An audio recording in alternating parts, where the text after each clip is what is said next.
नमस्कार साथियों, एक और बुक समरी वीडियो के साथ हमारे YouTube चैनल में आपका स्वागत है। दोस्तों, क्या आपने कभी सोचा है कि क्यों कुछ लोग हर मुश्किल वक्त में भी शांत रहते हैं, जबकि कुछ लोग छोटी सी बात पर टूट जाते हैं? क्यों कुछ चेहरे हर हाल में मुस्कुराते हैं और कुछ लोग हर सफलता के बाद भी भीतर से बेचैन रहते हैं? फर्क दिमाग की तेजी में नहीं होता, फर्क होता है दिल की समझ में, यानी इमोशनल इंटेलिजेंस में। ये वही शक्ति है जो इंसान को सिर्फ बुद्धिमान नहीं बल्कि सच में समझदार बनाती है। जो अपनी भावनाओं का मालिक बन गया, वो अपने जीवन का शासक बन गया। यही वजह है कि दुनिया के सबसे सफल लोग वो नहीं हैं जो सबसे ज्यादा जानते हैं, बल्कि वो हैं जो सबसे गहराई से महसूस करते हैं, खुद को, दूसरों को और हर स्थिति को। आज का यह वीडियो सिर्फ एक किताब का सार नहीं है, ये एक आत्म यात्रा है। एक ऐसी यात्रा जहां आप सीखेंगे अपने मन को समझना, अपने गुस्से को दिशा देना और अपने दिल की आवाज को ताकत में बदलना। यह वीडियो आपको सिखाएगा कि भावनाओं को दबाना नहीं, उन्हें साधना चाहिए, क्योंकि वही आपकी असली ऊर्जा है। दोस्तों, इस वीडियो को शुरू करने से पहले एक छोटी सी बात याद रखिए। यह सिर्फ एक किताब का सार नहीं, बल्कि आपकी जिंदगी बदलने की चाबी है। अगर आप सच में अपने गुस्से पर नियंत्रण पाना चाहते हैं, अपने डर को समझना चाहते हैं और अपने रिश्तों में गहराई लाना चाहते हैं, तो इस वीडियो को आखिर तक जरूर देखें, क्योंकि आज हम सीखेंगे कि सफलता सिर्फ सोचने वालों की नहीं, बल्कि महसूस करने वालों की होती है। तो वीडियो को लाइक कीजिए, अपने दोस्तों के साथ शेयर कीजिए और चैनल को सब्सक्राइब कर लीजिए, क्योंकि हर हफ्ते हम ऐसी ही किताबों से वो बातें सीखते हैं जो जिंदगी को बदल देती हैं। तैयार हो जाइए, क्योंकि आज हम जानने वाले हैं कैसे अपने दिल की बुद्धिमत्ता से आप अपनी पूरी जिंदगी को नया रूप दे सकते हैं। तो चलिए इस वीडियो को शुरू करते हैं। अध्याय 1, भावनाओं की शक्ति को पहचानो। भावनाएं हमारे जीवन का एक अभिन्न हिस्सा है और इन्हें समझना ही हमें सशक्त बनाता है। बहुत से लोग भावनाओं को अपना दुश्मन मानते हैं, लेकिन सच्चाई यह है कि वे दुश्मन नहीं बल्कि संकेत हैं। ये संकेत हमारे दिमाग का तरीका है हमें कुछ महत्वपूर्ण बताने का। चाहे वह गुस्सा हो, डर हो, दुख हो या उत्साह हो, हर भावना एक संदेश लेकर आती है। उदाहरण के लिए, गुस्सा हमें बताता है कि कोई सीमा लांघी गई है, डर हमें खतरे से सावधान करता है, दुख हमें खोई हुई चीज की याद दिलाता है और उत्साह हमें सही दिशा में आगे बढ़ने की प्रेरणा देता है। अगर हम इन संकेतों को नजरअंदाज करते हैं या दबाते हैं, तो वे हमारे अंदर अराजकता फैला सकती हैं, जैसे तनाव, चिड़चिड़ापन या यहां तक कि शारीरिक बीमारियां। लेकिन अगर हम इन्हें ध्यान से सुनते हैं और समझते हैं, तो ये हमारे लिए मार्गदर्शक बन जाती हैं, जो हमें बेहतर निर्णय लेने में मदद करती हैं। प्रसिद्ध मनोवैज्ञानिक डैनियल गोलमैन अपनी किताब इमोशनल इंटेलिजेंस में कहते हैं, जो अपनी भावनाओं को जानता है वही अपने निर्णयों का स्वामी होता है। यह कथन भावनात्मक बुद्धिमत्ता की नींव रखता है। गोलमैन बताते हैं कि भावनाएं सिर्फ प्रतिक्रियाएं नहीं हैं, बल्कि वे हमारे विचारों, व्यवहार और रिश्तों को आकार देती हैं। जब हम अपनी भावनाओं से अनजान रहते हैं, तो हमारी जिंदगी अनियंत्रित हो जाती है। हम इंपल्सिवली फैसले लेते हैं जो बाद में पछतावे का कारण बनते हैं। लेकिन जब हम उन्हें पहचानते हैं, तो हमारा दिमाग शांत रहता है और हम सोच समझकर कदम उठाते हैं। तो भावनाओं की शक्ति को पहचानने का पहला कदम क्या है? वह है स्वीकार करना। हाँ, बस इतना सा, स्वीकार करना कि भावनाएं हैं और वे मायने रखती हैं। अगली बार जब गुस्सा आए, तो खुद से कहें, मैं गुस्सा महसूस कर रहा हूं और यह ठीक है। अब देखते हैं कि यह मुझे क्या बता रहा है। इसी तरह डर आने पर उसे दबाएं नहीं, बल्कि पूछें, क्या खतरा है? क्या मैं इसे संभाल सकता हूं? यह स्वीकारोक्ति आपको भावनाओं से लड़ने के बजाय उनके साथ चलने की ताकत देती है। धीरे धीरे आप पाएंगे कि भावनाएं अब बोझ नहीं, बल्कि आपकी आंतरिक कंपास बन गई हैं। याद रखें, भावनाएं आपको कमजोर नहीं बनाती, उन्हें न समझना कमजोर बनाता है। आज से शुरू करें, अपनी हर भावना को नोटिस करें, उसे नाम दें और उसके पीछे का संदेश समझें। इससे न सिर्फ आपका मन शांत होगा, बल्कि आपकी जिंदगी में स्पष्टता और नियंत्रण आएगा। भावनाओं की यह शक्ति आपके हाथ में है। इसे पहचानो और खुद को नई ऊंचाइयों तक ले जाओ। अध्याय 2, आत्म जागरूकता, खुद को समझना। सेल्फ अवेयरनेस वह नींव है जिस पर पूरा इमोशनल इंटेलिजेंस टिका हुआ है। यह सिर्फ यह जानना नहीं है कि आप इस पल खुश हैं या दुखी, बल्कि यह गहराई से समझना है कि आखिर आप वैसा महसूस क्यों कर रहे हैं। क्या कोई पुरानी याद आपको परेशान कर रही है? क्या कोई अनकही चिंता आपके मन में घूम रही है, या फिर कोई छोटी सी सफलता आपको अंदर से ऊर्जा दे रही है? आत्म जागरूकता का मतलब है अपने भीतर की हर हलचल को नोटिस करना, बिना जजमेंट के, बिना उसे दबाने की कोशिश के। कल्पना कीजिए, आप एक मीटिंग में बैठे हैं। बॉस ने आपकी रिपोर्ट पर सवाल उठाया। अचानक गुस्सा उबाल मारने लगता है, आपकी मुट्ठियां कस जाती हैं और जवाब देने से पहले ही आपका दिमाग चीखने को तैयार हो जाता है। लेकिन अगर आप आत्म जागरूक हैं तो आप रुकेंगे। आप महसूस करेंगे कि यह गुस्सा कहां से आ रहा है। शायद बॉस की टिप्पणी ने आपकी असुरक्षा को छू लिया, या शायद आप थके हुए हैं और छोटी बात बड़ी लग रही है। यह पल भर का रुकना ही आपको बचाता है। आप जवाब देते हैं, शांत होकर, तथ्यों के साथ, और मीटिंग सकारात्मक दिशा में मुड़ जाती है। आत्म जागरूक व्यक्ति अपने भीतर के तूफान को पहले से पहचान लेता है। वह जानता है कि कौन सी भावना उसके फैसले को बिगाड़ सकती है, जैसे जल्दबाजी में लिया गया निर्णय जब डर हावी हो, या फिर अति उत्साह में किया गया वादा जो बाद में बोझ बन जाए। और वह यह भी जानता है कि कौन सी भावना उसे सही दिशा में ले जाएगी, जैसे दृढ़ संकल्प जब चुनौती सामने हो, या करुणा जब किसी की मदद की जरूरत हो। यह जागरूकता आपको एक नक्शा देती है, अपने मन का नक्शा, जहां हर भावना एक संकेत है, न कि दुश्मन। तो इस अध्याय में हम सीखते हैं, भावनाओं को महसूस करो, उन्हें नाम दो और उनसे सीखो। अगली बार जब गुस्सा आए तो कहो, यह गुस्सा है और यह इसलिए क्योंकि मुझे लग रहा है कि मेरी मेहनत को नजरअंदाज किया गया। जब खुशी आए तो रुककर पूछो, यह खुशी क्या बता रही है? क्या मैं सही रास्ते पर हूं? जब उदासी घेर ले तो उसे दबाओ मत, बल्कि पूछो, यह उदासी किस कमी की ओर इशारा कर रही है? हर भावना एक शिक्षक है, अगर आप सुनने को तैयार हों। आत्म जागरूकता विकसित करने के लिए रोजाना कुछ मिनट खुद से बात करें। एक जर्नल रखें जहां आप लिखें, आज क्या महसूस हुआ, क्यों महसूस हुआ, और उसने आपको क्या सिखाया। ध्यान करें, सांसों पर फोकस करें और देखें कि मन में क्या क्या उठता है। बॉडी स्कैन करें, कंधों में तनाव है, पेट में गांठ, ये संकेत हैं जो शब्दों से पहले भावनाएं बताते हैं। दोस्तों से फीडबैक लें, लेकिन अंतिम जज आप खुद बने। याद रखें, आत्म जागरूकता कोई जादू नहीं बल्कि एक आदत है। जितना अभ्यास करेंगे उतना ही साफ दिखेगा अपना भीतर का आकाश, और यही नींव बनेगी बाकी इमोशनल इंटेलिजेंस की इमारत के लिए। तो शुरू करें आज से, अभी से, खुद को समझने की यात्रा पर। अध्याय 3, आत्मनियंत्रण, प्रतिक्रिया से पहले रुकना। भावनात्मक बुद्धिमत्ता की असली परीक्षा तब होती है जब परिस्थितियां आपके खिलाफ हो जाती हैं, जब कोई आपकी बात को नजरअंदाज कर दे, जब कोई अपमानजनक शब्द कह दे, या जब अचानक कोई बुरी खबर मिल जाए। ऐसे में ज्यादातर लोग तुरंत प्रतिक्रिया देते हैं, चिल्लाते हैं, जवाबी हमला करते हैं, या फिर घबरा कर गलत फैसला ले लेते हैं। लेकिन सेल्फ रेगुलेशन यानी आत्मनियंत्रण हमें सिखाता है कि गुस्से की लहर में डूबने की बजाय शांत रहना ही असली ताकत है। ये कमजोरी का संकेत नहीं, बल्कि आपकी आंतरिक शक्ति का प्रमाण है। कल्पना कीजिए, आप मीटिंग में हैं और आपका बॉस आपकी मेहनत को सार्वजनिक रूप से नकार देता है। दिल में आग लग जाती है, मुट्ठियां भींच जाती हैं और जीभ पर तीखा जवाब आ जाता है। लेकिन अगर आप सिर्फ 10 सेकंड के लिए रुक जाएं, गहरी सांस लें, आंखें बंद करें और अपने दिमाग को कहें, रुको, अभी कुछ मत बोलो, तो क्या होता है? आपका दिमाग रिएक्टिव मोड से निकलकर रैशनल मोड में चला जाता है। अब आप भावनाओं की गिरफ्त में नहीं रहते, बल्कि बुद्धि, तर्क और दूरदर्शिता आपके फैसले को संभालने लगते हैं। यही वो पल है जब आप समझदारी से जवाब देते हैं, जो न सिर्फ स्थिति को बिगाड़ने से बचाता है, बल्कि आपकी छवि को और मजबूत बनाता है। ये रुकना आसान नहीं लगता है ना, क्योंकि हमारा दिमाग सदियों से फाइट और फ्लाइट मोड में प्रोग्राम्ड है, खतरे को देखते ही तुरंत लड़ना या भागना। लेकिन आधुनिक जीवन में ज्यादातर खतरे शारीरिक नहीं, भावनात्मक होते हैं। एक गुस्से वाला ईमेल, एक पार्टनर का ताना, या सोशल मीडिया पर कोई नेगेटिव कमेंट, ये सब हमारे अमिगडाला को ट्रिगर कर देते हैं, जो दिमाग का वो हिस्सा है जो भावनाओं को तुरंत उभारता है।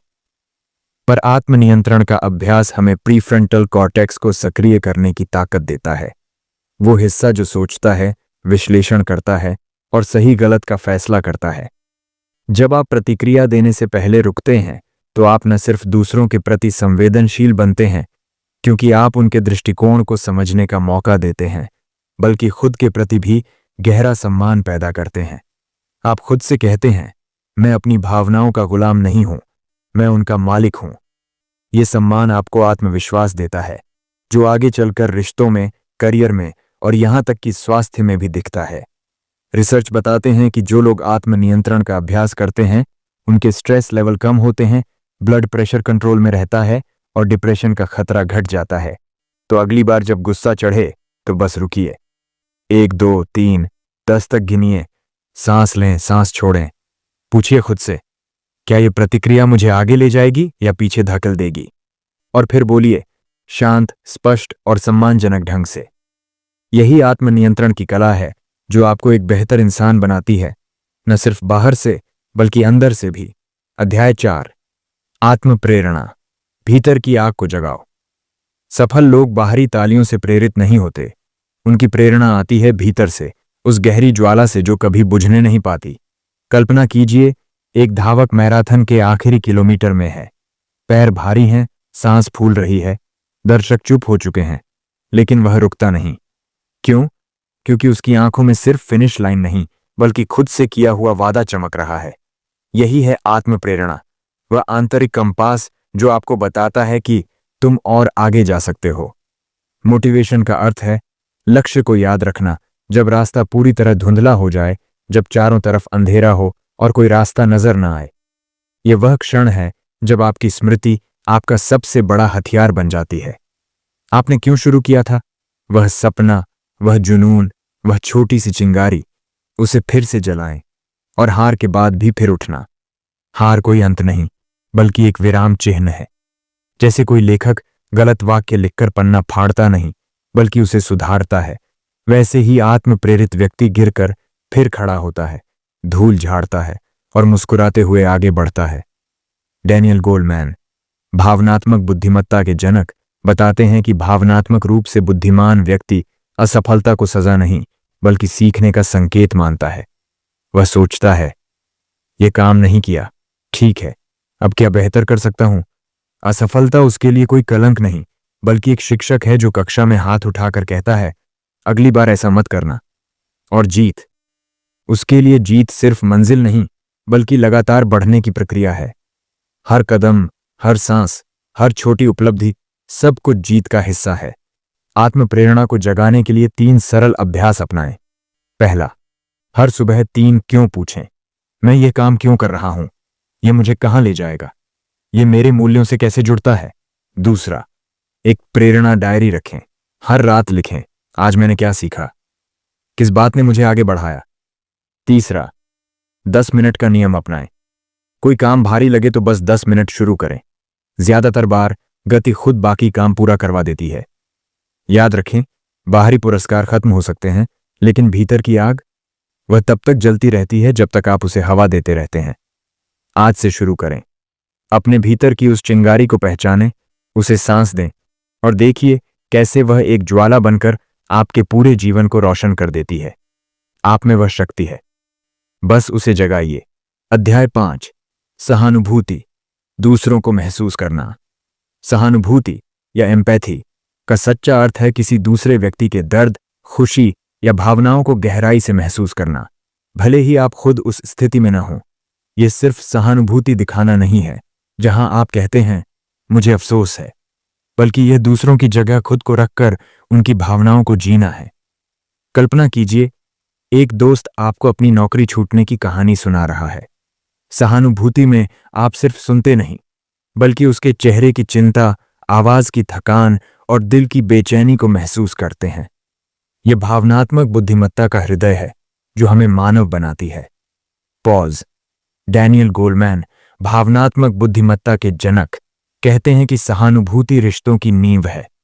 यह न केवल व्यक्तिगत जीवन में, बल्कि कार्यस्थल पर भी चमत्कार करती है।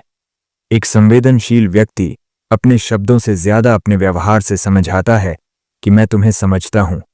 उदाहरण के लिए, अगर कोई सहकर्मी तनाव में है, तो आप मीटिंग में उसकी बात को धैर्य से सुनते हैं, आंखों में देखकर सिर हिलाते हैं और बाद में पूछते हैं, क्या मैं किसी तरह मदद कर सकता हूं? ये छोटा सा इशारा भरोसा पैदा करता है, टीम को मजबूत बनाता है और संघर्षों को कम करता है। गोलमैन आगे कहते हैं, सहानुभूति किसी को जीतने का नहीं, बल्कि किसी को समझने का माध्यम है। ये प्रतियोगिता नहीं, कनेक्शन है। अब सोचिए, सहानुभूति के 3 मुख्य प्रकार क्या हैं? पहला, संज्ञानात्मक सहानुभूति, जहां आप दूसरे के दृष्टिकोण को समझते हैं, जैसे एक डॉक्टर मरीज की बीमारी की वजह लोजी समझता है। दूसरा, भावनात्मक सहानुभूति, जहां आप उनकी भावनाओं को महसूस करते हैं, जैसे कोई मां अपने बच्चे के रोने पर खुद दुखी हो जाती है। तीसरा, करुणामय सहानुभूति, जहां समझ और महसूस करने के बाद आप मदद करते हैं, जैसे पड़ोसी की मदद के लिए आगे आना। ये तीनों मिलकर जीवन को समृद्ध बनाते हैं। रोजमर्रा की जिंदगी में सहानुभूति तनाव कम करती है।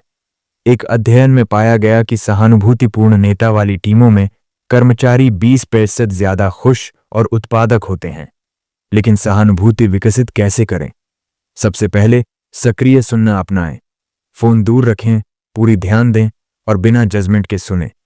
दूसरा, खुद से पूछें, अगर मैं उनकी जगह होता तो क्या महसूस करता? तीसरा, किताबें पढ़ें, फिल्में देखें जो अलग संस्कृतियों की कहानियां बताती हों। यह आपकी कल्पना को बढ़ाती है। और सबसे महत्वपूर्ण, खुद पर दया करें, क्योंकि जो खुद को समझता है वही दूसरों को समझ सकता है।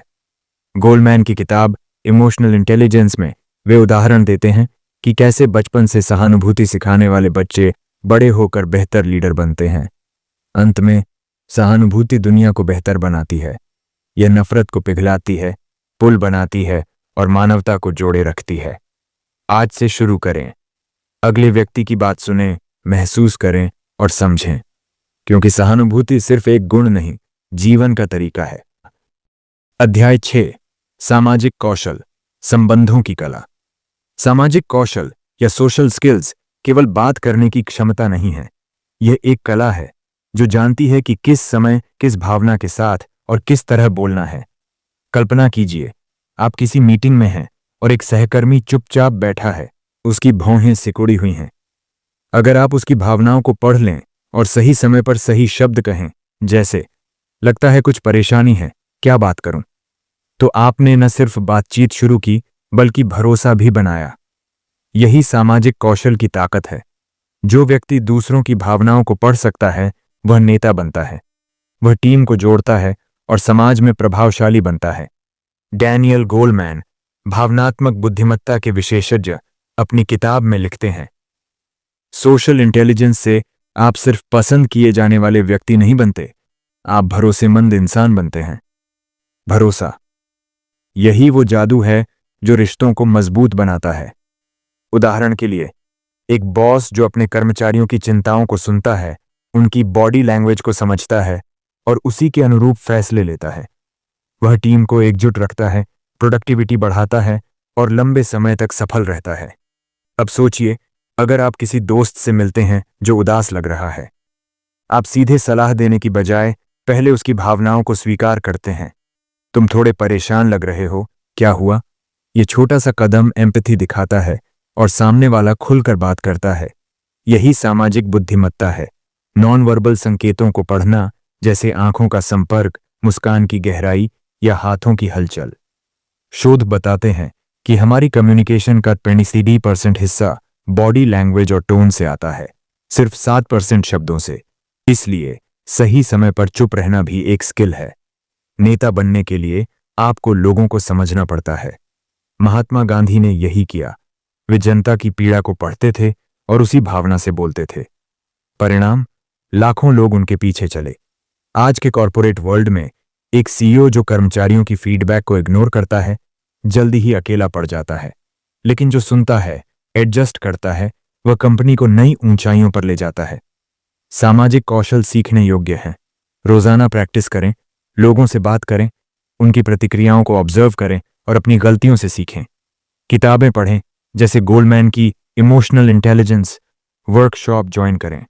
याद रखें, ये स्किल न सिर्फ करियर में मदद करती है बल्कि पर्सनल लाइफ में भी। बेहतर दोस्ती, मजबूत पार्टनरशिप और खुशहाल परिवार। अंत में, सामाजिक कौशल संबंधों की कला है। यह आपको पावरफुल बनाती है क्योंकि लोग आपको फॉलो करते हैं, न कि डर से बल्कि भरोसे से। तो आज से शुरू करें। अगली बार किसी से मिलें तो उनकी भावनाओं को पढ़ें और सही तरीके से रिस्पॉन्ड करें। आप देखेंगे दुनिया बदल जाएगी। अध्याय 7, भावनाओं और बुद्धि का तालमेल। कई लोग यह सोचते हैं कि दिल और दिमाग दो अलग अलग चीजें हैं, एक तरफ भावनाएं, दूसरी तरफ तर्क।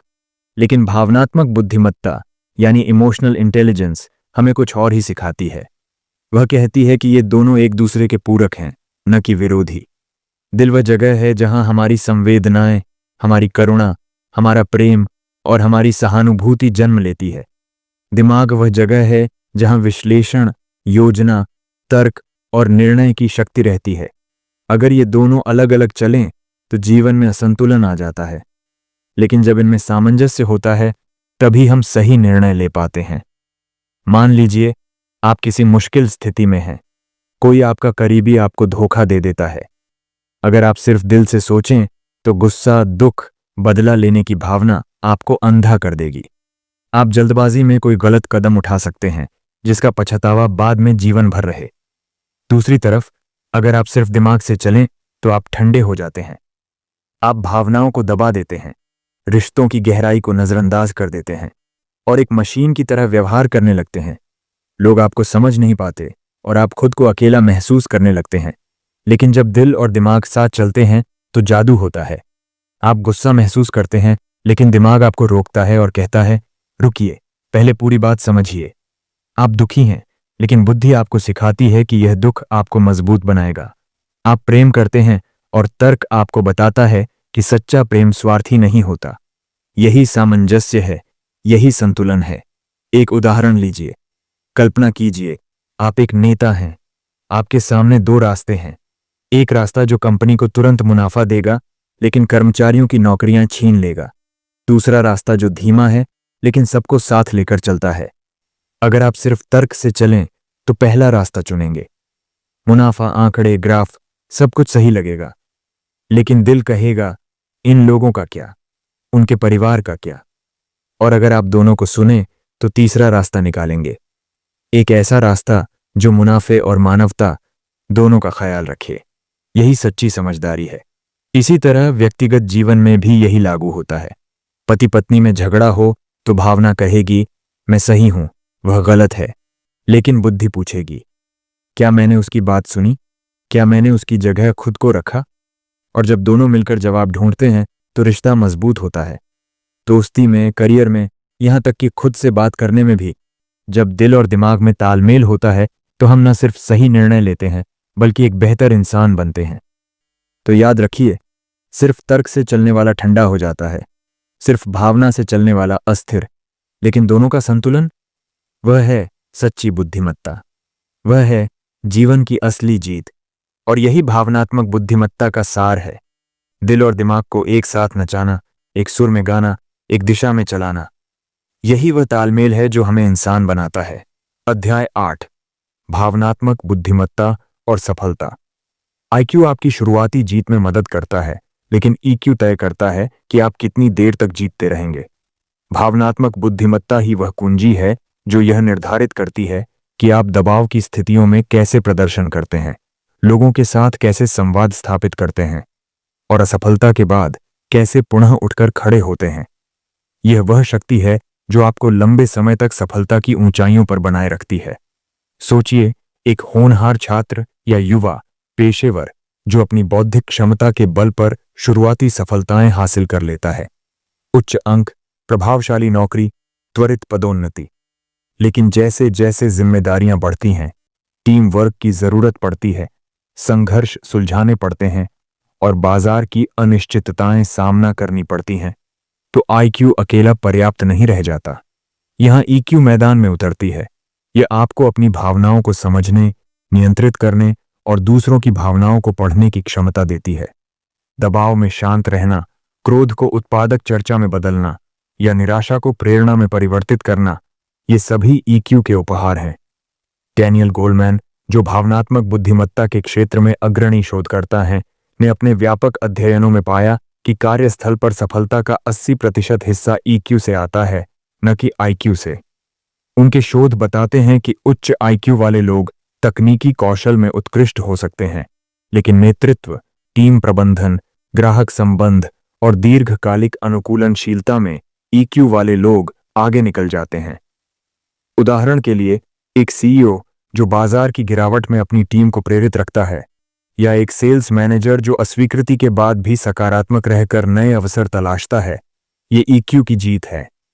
ईक्यू के प्रमुख घटक हैं स्वजागरूकता, जहां आप अपनी भावनाओं को पहचानते हैं, स्वनियमन, जहां आप उन्हें नियंत्रित करते हैं, प्रेरणा, जो आपको लक्ष्यों की ओर धकेलती है, सहानुभूति, जो दूसरों की भावनाओं को समझने में मदद करती है, और सामाजिक कौशल, जो संबंधों को मजबूत बनाते हैं। इनका विकास अभ्यास से होता है। दैनिक ध्यान, फीडबैक लेना, सक्रिय श्रवण करना। असफलता के बाद उठना ईक्यू का सबसे बड़ा परीक्षण है। आईक्यू आपको समस्या का समाधान बताता है, लेकिन ईक्यू आपको भावनात्मक रूप से मजबूत बनाकर दोबारा प्रयास करने की हिम्मत देता है। थॉमस एडिसन की 1000 असफलताओं के बाद बल्ब का आविष्कार, या जेके राउलिंग की अस्वीकृतियों के बाद हैरी पॉटर की सफलता, ये ईक्यू की मिसालें हैं। संक्षेप में, आईक्यू दरवाजा खोलता है, लेकिन ईक्यू आपको कमरे में राजा बनाता है। कार्यस्थल हो या जीवन, लंबी दौड़ ईक्यू जीतती है। गोलमैन का यह आंकड़ा 80% एक चेतावनी भी है। अपनी भावनात्मक बुद्धिमत्ता को नजरअंदाज मत कीजिए, इसे विकसित कीजिए और देखिए कैसे सफलता स्थायी हो जाती है। अध्याय 9, मानसिक शांति और संतुलन। कल्पना कीजिए, आप एक व्यस्त सड़क पर चल रहे हैं। चारों तरफ शोर है, गाड़ियों की आवाजें, लोगों की बातचीत, और अचानक कोई आपसे टकरा जाता है। आपका पहला रिएक्शन क्या होता है? गुस्सा, चिढ़। लेकिन अगर आप रुककर सोचें तो समझ आएगा कि यह टकराव बाहर की दुनिया का हिस्सा है, न कि आपकी आंतरिक दुनिया का। यहीं से शुरू होती है मानसिक शांति की यात्रा। जब आप अपनी भावनाओं को समझना शुरू करते हैं तो आप भीतर से शांत होने लगते हैं। अब आपकी ऊर्जा संघर्ष में नहीं, निर्माण में लगती है। आइए इसे और गहराई से समझते हैं। भावनाएं क्या हैं? वे हमारे मन की तरंगें हैं, जैसे समुद्र में लहरें, कभी ऊंची, कभी नीची। लेकिन अगर हम इन लहरों को सिर्फ देखें, बिना डूबे, तो हम शांत रह सकते हैं। उदाहरण के लिए, मान लीजिए आपका बॉस आपको काम पर डांटता है। पुरानी आदत में आप गुस्से से भर जाते, जवाब देते या दिन भर उदास रहते। लेकिन भावनात्मक बुद्धिमानी सिखाती है कि पहले अपनी भावना को नाम दें। मैं गुस्सा महसूस कर रहा हूं। फिर पूछें, क्यों? क्या यह मेरी असुरक्षा है या बॉस का दबाव? इस समझ से आपका दृष्टिकोण बदलता है। अब ऊर्जा गुस्से में नहीं, बल्कि बेहतर काम करने में लगती है। आप निर्माण करते हैं, अपने करियर का, अपने रिश्तों का। अब बात करते हैं भावनात्मक रूप से बुद्धिमान व्यक्ति की। वह परिस्थिति को बदलने से पहले अपने दृष्टिकोण को बदलता है। क्यों? क्योंकि बाहर की दुनिया हमेशा अनियंत्रित रहती है। ट्रैफिक जाम होगा, लोग गलतियां करेंगे, जीवन अप्रत्याशित मोड़ लेगा। लेकिन अंदर का नियंत्रण, वह आपका है। वह जानता है, मैं नियंत्रण में हूं, चाहे बाहर क्या भी हो। यह कोई जादू नहीं, बल्कि अभ्यास है। रोजाना मेडिटेशन करें, जर्नलिंग करें, या सिर्फ सांस पर फोकस करें। एक बार एक व्यक्ति था जो हर छोटी बात पर चिड़चिड़ाता था। उसने शुरू किया भावनाओं को ट्रैक करना। सुबह उठकर लिखता, आज क्या महसूस कर रहा हूं।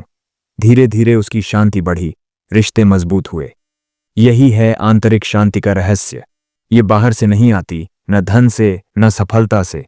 ये भीतर से उगती है, जब आप भावनाओं के मालिक बनते हैं, न कि गुलाम। आज से शुरू करें।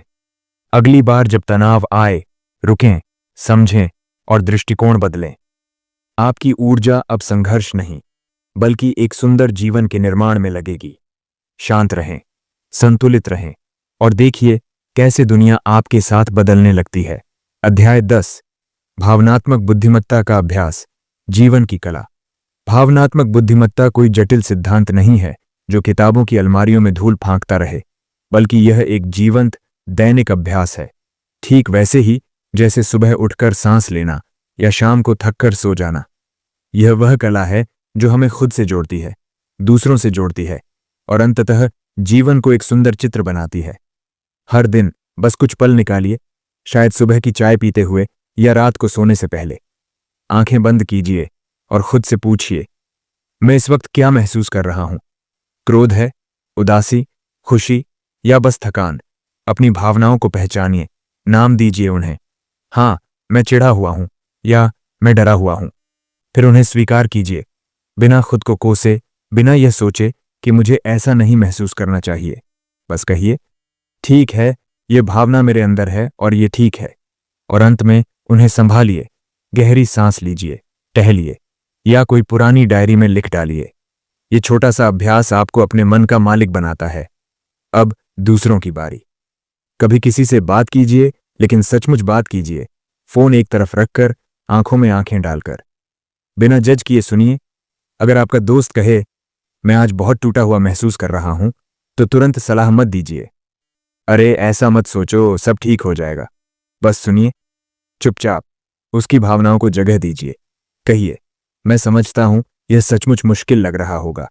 यह सहानुभूति नहीं, एम्पैथी है। खुद को उसकी जगह पर रखना। और कभी कभी शब्दों की जरूरत भी नहीं पड़ती, बस किसी को गले लगा लीजिए, बिना कुछ कहे, सिर्फ यह महसूस कराते हुए कि मैं तुम्हारे साथ हूं। एक गले लगना 1000 शब्दों से ज्यादा बोलता है। धीरे धीरे यह सब अभ्यास बन जाएगा। आप पाएंगे कि आपका मन पहले जितना भारी नहीं रहता। छोटी छोटी बातें अब आपको उतना परेशान नहीं करती। रिश्ते गहरे हो जाते हैं, क्योंकि अब आप सचमुच सुनते हैं, सचमुच समझते हैं। और जीवन, वह पहले से कहीं ज्यादा अर्थपूर्ण लगने लगता है। हर पल में एक गहराई आ जाती है, हर रिश्ते में एक मिठास। डैनियल गोलमैन ठीक ही कहते हैं, जो व्यक्ति खुद की भावनाओं का मालिक है, वही अपने भाग्य का निर्माता है। क्योंकि जब आप अपनी भावनाओं को समझते हैं, संभालते हैं, तो आप फैसले बेहतर लेते हैं, रिश्ते मजबूत बनाते हैं और जीवन को वही दिशा देते हैं जो आप चाहते हैं। ये कोई जादू नहीं, बस एक साधना है, रोज की छोटी लेकिन जीवन बदल देने वाली।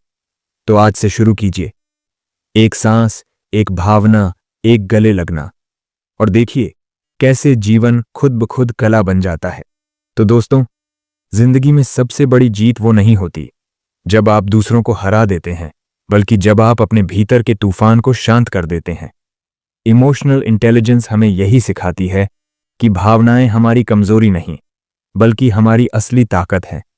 जब हम उन्हें समझना, स्वीकारना और नियंत्रित करना सीख जाते हैं, तो हम अपने जीवन के सच्चे मालिक बन जाते हैं। डैनियल गोलमैन की यह किताब हमें याद दिलाती है कि समझदारी सिर्फ दिमाग की बात नहीं, यह दिल की गहराई से आती है। जब आप अपनी भावनाओं को समझते हैं, तो आप दूसरों को भी समझने लगते हैं। जब आप खुद से दया और सहानुभूति से पेश आते हैं, तो आप दुनिया में वही ऊर्जा फैलाते हैं। धीरे धीरे आप महसूस करेंगे कि शांति बाहर नहीं, आपके भीतर ही है। तो आज से शुरुआत कीजिए, अपनी भावनाओं को दबाने की नहीं, उन्हें दिशा देने की। गुस्से को संयम में, डर को हिम्मत में और दुख को समझ में बदलिए, क्योंकि यही असली आत्मविकास है।